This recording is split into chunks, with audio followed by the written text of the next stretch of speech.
ইসরায়েলের সঙ্গে সাম্প্রতিক সংঘাতে ভারতের জনগণ ও বিভিন্ন প্রতিষ্ঠান যে সহমর্মিত সমর্থন জানিয়েছে সেজন্য দেশটির প্রতি গভীর কৃতজ্ঞতা প্রকাশ করেছে ইরান। ভারতে অবস্থিত ইরানি দূতাবাস বুধবার এক বিবৃতিতে ভারতের জনগণ, রাজনৈতিক দল, সাংবাদিক, সমাজকর্মী সহ বিভিন্ন স্তরের মানুষের পাশে থাকার মনোভাবের প্রশংসা করে।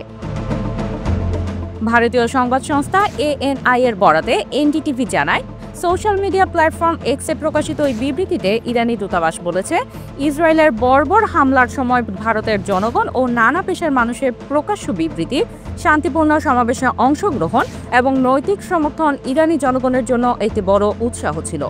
বিবৃতিতে আরও বলা হয়, ভারতের জনগণ, রাজনৈতিক দল, সংসদ সদস্য, এনজিও, ধর্মীয় নেতা, শিক্ষাবিদ, সাংবাদিক এবং সমাজকর্মীরা স্পষ্টভাবে আমাদের পাশে দাঁড়িয়েছেন।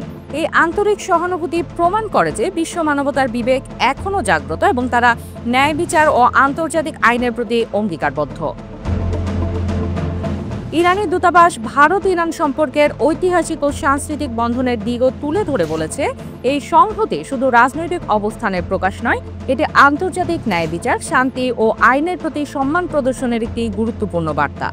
বিবৃতির শেষাংশে ইরান বলে, আমরা আগ্রাসন ও সম্প্রসারণবাদের বিরুদ্ধে। আমরা বিশ্বাস করি জাতিসমূহের ঐক্য ও সংহতির যুদ্ধ সহিংসতা ও অবিচারের বিরুদ্ধে একটি বলিষ্ঠ প্রতিরোধ গড়ে তুলতে পারে। ভারতের জনগণ ও প্রতিষ্ঠানসমূহের সমর্থন এই ঐতিহাসিক বন্ধনকে আরও দৃঢ় করবে এবং বিশ্বের শান্তি ও ন্যায়ের পথে আমাদের এগিয়ে নেবে।